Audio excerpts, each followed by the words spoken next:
camarades des peuples d'Afrique, citoyens du monde, mes chers frères et sœurs, soyez salués en vos rangs, grâce et qualité, chers camarades. Venez voir quelque chose, venez voir. Pendant qu'on est concentré sur la politique nationale et sous-régionale en Afrique, de l'autre côté, entre le bloc de l'Est et le bloc de l'Ouest, frère, tout est nyangami, tout est mélangé. Mais il faut se donner le coup de poing. Il faut se fesser. Frère, il faut se gifler. Coup de tête va sortir dedans. Parce que les déclarations d'Emmanuel Macron vis-à-vis de la Russie, les déclarations des États-Unis vis-à-vis des camarades d'Afrique, de l'Union européenne et de l'Ukraine, les déclarations de la Russie, non mais ça va prendre feu. Ils vont manier. Mais ce qui me fait rire dans l'affaire, c'est que Emmanuel Macron ne se considère pas comme un écureuil parmi les éléphants. Macron, toi tu ne vaux rien. Tu ne peux rien crier. Tu ne comptes pas. Et bien c'est toi qui bombes le torse. Tu t'en demandes pour tu t'en parler. Écoutez ici, ce qu'il dit, ce qu'il fait dire à travers son ministre des Affaires étrangères, Bruno Retailleau. Et sur ses instructions, ce que Kaja Kallas déclare. Et on va vous lire ce que les Russes déclarent et ce que les Américains déclarent. Écoutez ici, Bruno Retailleau. Il faut asphyxier l'économie russe. Bruno Retailleau, il n'a plus de cheveux sur la tête. C'est-à-dire que quand il y a un bout de pétanque, et puis il y a la tête de Bruno Retailleau, c'est la même chose. Boule de pétanque et puis la tête de Retailleau, c'est la même chose. Et il faut asphyxier l'économie russe. Frère, est-ce que ce n'est pas la folie? Au même moment, non, je n'analyse pas d'abord. Je vais vous donner des déclarations avant d'analyser et avant de décortiquer. Au même moment, Kaja Kallas dit quoi? Kaja Kallas dit que tous ceux qui vont prendre part, tous ceux de l'Union européenne, tous les dirigeants de l'Union européenne qui vont prendre part aux commémorations du 80e anniversaire de la victoire de, comment on appelle ça, de la Russie sur le nazisme, que toutes ces personnes-là, toutes ces autorités-là seront sanctionnées. Donc, en d'autres termes, tu es de l'Union européenne qui t'envoie à Moscou le 8 mai, c'est quand là même, le 9 mai autant pour moi, tu es à Moscou, tu es dans l'Union européenne, tu t'envoies à Moscou le 9 mai, on te sanctionne.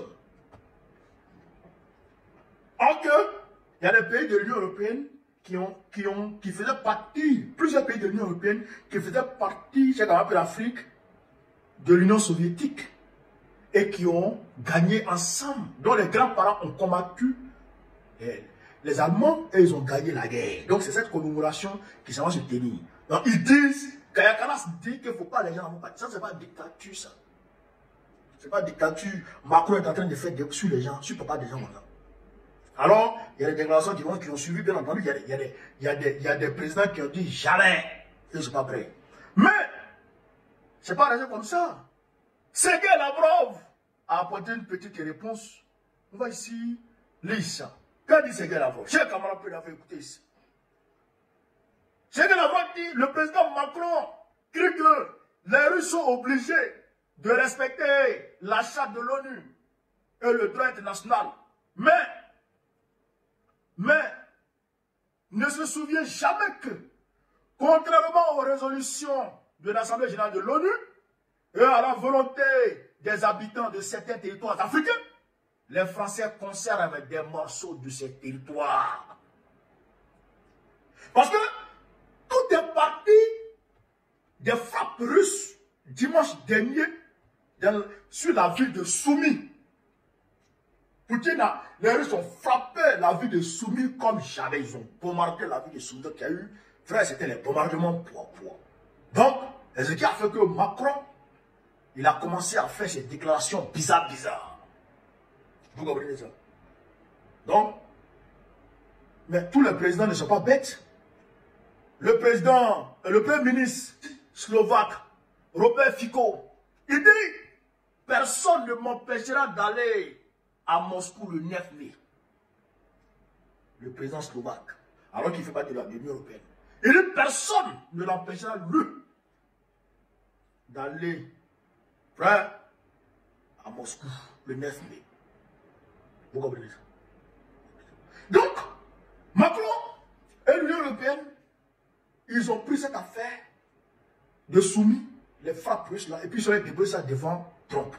Ils disent, ah, Trump, vraiment, ah, Poutine, il a frappé soumis, ah, on n'est pas d'accord. Toi qui demandes la paix là, ah, Poutine, il a frappé soumis. Que répond Trump? Trump dit ici, on ne déclenche pas une guerre avec quelqu'un qui a 20 fois votre taille. Et espérer ensuite que quelqu'un vous donne des missiles. Trump dit, pendant que tu allais chercher avec la Russie là, avant d'aller faire part, tu n'as pas regardé la taille de la Russie. Tu n'as pas regardé la capacité militaire de la Russie. Tu n'as pas regardé la force de frappe de la Russie avant d'encourager cette guerre. Il a attaqué Biden. Il dit ici, c'est Biden, Zelensky et l'Union européenne qui ont commencé cette guerre. Donc lui, il ne donne pas de missiles à la guerre. Biden, Zelensky a demandé à ce qu'on lui fournisse des missiles pour empêcher les frappes russes. Il dit, lui n'est pas dans ça. Voilà la réponse de Trump ici. You don't mind. You don't mind. Mais Emmanuel Macron dit à travers Bruno Retailleau qu'ils vont asphyxier l'économie russe. Mais cela avait été dit en 2022 par qui? Par Bruno Le Maire, ancien ministre de l'économie d'Emmanuel Macron. Il a dit on va mener une guerre économique contre la Russie. Et derrière, Emmanuel Macron est sorti pour rattraper le tir. Pour dire non, non, ce n'est pas une guerre économique qu'on va lancer contre la Russie, mais on va faire en sorte que l'Ukraine gagne. Est-ce que vous comprenez ça? Mais allons voir, depuis 2022, leur guerre économique qu'ils ont lancée contre la Russie, là, ça a abouti à quoi? Selon les données, chers camarades d'Afrique, de la Banque mondiale et du FMI, la Russie a opéré une augmentation de son PIB de 4,1% en 2024. 4,1%, une augmentation de 4,1% de son économie en 2024. Vous comprenez ça? Plus de 200 000 milliards de roubles. Vous comprenez ça? Et la France. Et la France. Et je précise que la vie est 10 fois moins chère en Russie qu'en France. Parce que le carburant, je prends l'essence, ça coûte 250 francs CFA à la pompe. Moins de 50 centimes, on va dire dans l'ordre de 30 à 40 centimes. Le carburant à la pompe. En France, le carburant à la pompe, ça fait 2 euros. 2 euros. Ça fait plus de près de 1300.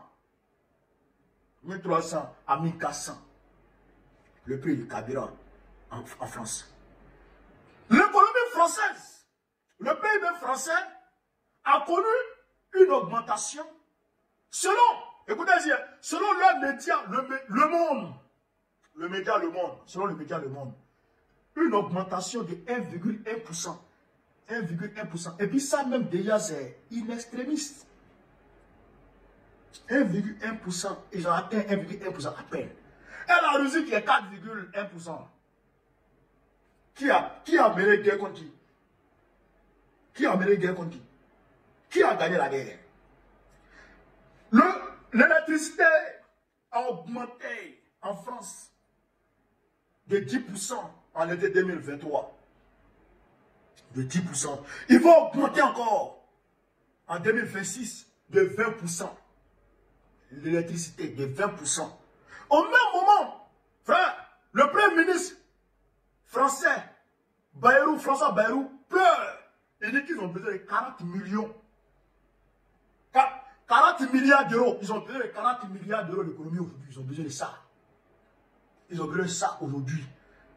Ils ont lancé, on va dire, une levée de fonds sur le marché national, sur le marché européen. Ils veulent 40 milliards. Alors que la Russie ne demande pas crédit. La Russie se sent bien. Donc, qui a mené guerre contre qui? Vous avez perdu l'AES. Vous avez perdu votre principale source de ravitaillement.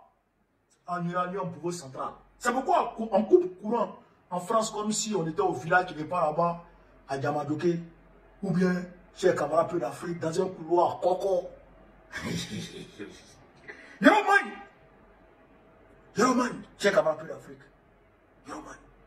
Donc, Macron, au lieu de se calmer, au lieu de faire face aux Français qui ne veulent plus de lui, au sentiment anti-Macron qui est grandissant dans l'opinion française. Aujourd'hui, selon une étude effectuée, j'ai un camarade pris l'Afrique, par Sciences Po Paris, un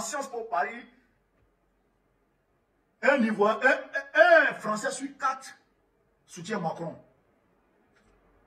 18% des Français aujourd'hui, 18% des Français croient que la démocratie dans leur pays fonctionne bien. 18% seulement des Français croient que la démocratie dans leur pays fonctionne bien. 18% seulement.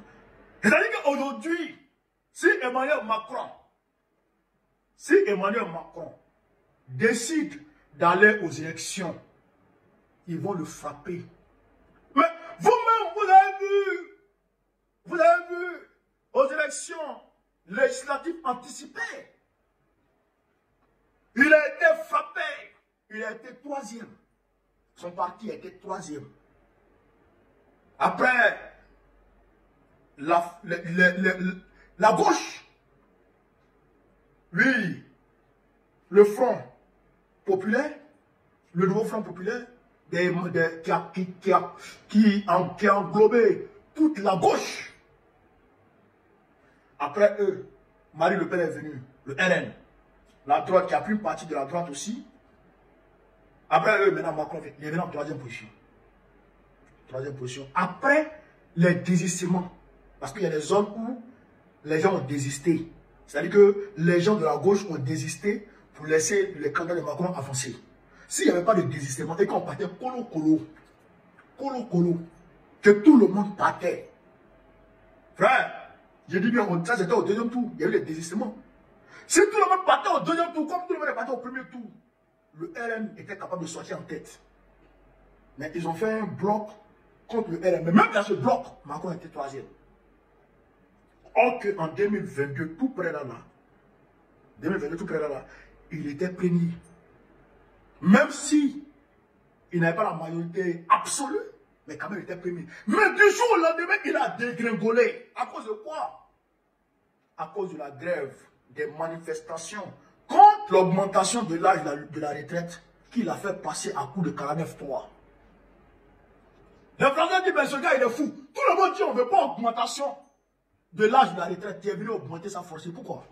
Qui t'a obligé à augmenter? Ah, les Français sont levés. Les agriculteurs ont pris leur machine pour rentrer dans Paris. Frère, selon certains analystes français, Emmanuel Macron est le président le plus mal aimé de la 5e République française. Depuis De Gaulle qu'aujourd'hui, il n'y a jamais un président qui a été mal aimé comme Emmanuel Macron aujourd'hui. Il ne vaut rien, il ne fout rien, il ne connaît rien. Donc, au lieu de chercher à obtenir la légitimité populaire, lui, ce qui l'intéresse, c'est la politique étrangère, la politique extérieure, peser sur l'échiquier international, se tailler une bonne place dans le Conseil des Nations, alors que tu es en train de dégringoler. Mais ce que Serge Lavrov a dit, c'est une réalité. Macron s'accroche, la France s'accroche, malgré les résolutions des Nations Unies qui demandent la restitution des îles Épas à Madagascar, qui reconnaît les îles Épas comme des îles malgaches. La France s'accroche à ces terres-là. Ah, nos amis, la Kanaki, qui veulent leur dépense. Emmanuel Macron est en train de violer toutes les lois, tous les accords qui avaient institué une indépendance pacifique des îles et Épas. Mais Macron, il viole tous ces accords-là et il colonise avec voyousie, tel un brigand de grand chemin, la Kanaki. Nous dénonçons avec la dernière énergie cette voyousie du petit Macron, petit-fils de Napoléon, petit-fils de Philippe Pétain. Emmanuel Macron qui est que vous là. Donc, chers camarades d'Afrique, voilà un peu ce que je peux vous dire dans cette vidéo. Au-delà de ça, la série sur les gâteaux, la Chine est en train de dévoiler tous les secrets commerciaux des grandes marques américaines, des grandes marques françaises, des grandes marques occidentales. Louis Vuitton, Hermès, Gucci, et tous vont faire confectionner leurs articles en Chine. Et quand on finit de confectionner, par exemple, une sandale ou une claquette Gucci qui coûte 400 € en magasin, eh bien, il coûte à l'achat 10 €. Les sacs Hermès que nos go avant, j'étais à 1000 €, 2000 €. C'est 6 et 3, c'est 20 €. Là, donc, les Chinois sont en train de tout gâter.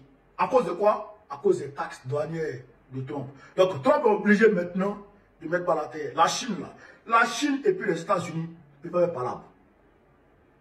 Si cela fait palabre, là, le monde va connaître une grave crise économique. Ça, c'est clair. Il faut qu'ils s'entendent. Mais la Russie n'est pas dedans. Trump allait là. Parce que Poutine l'a appelé pour dire, les terres que tu veux là, moi, il y a ça chez moi ici. C'est versé. Et Trump, Poutine a dit, si Trump veut là, lui va faire business avec Trump. Il va donner les terres là. Lui là, a gogo, il ne peut même pas finir d'exploiter tout ça là. 17 millions de kilomètres carrés, 17 millions de kilomètres carrés d'Afrique. Il a fini, tout est riche. Il y a les terres, même on n'avait pas pour fouiller ça. Là. Donc, Poutine dit, viens ici, tu vas venir prendre. Donc, allez là, Trump, il est calé derrière Poutine. Poutine sait comment gérer Trump. Mais Macron, lui, c'est un gawa. C'est pourquoi Didier Vance, le vice-président américain, dit que l'Europe doit cesser d'être vassal des Américains.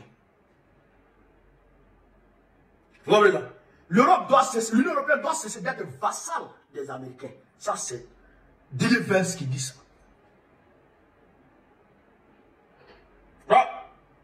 Voilà. Alors, sur le sol, vive l'Afrique libre. Vive le panafricanisme. Vive la paix dans le monde. Vive l'AES. Vive le président Ibrahim Traoré. Vive le président Assimi Goïta. Vive le président Abdourahmane Tchani. Babo, président de la République d'Ivoire, en octobre prochain.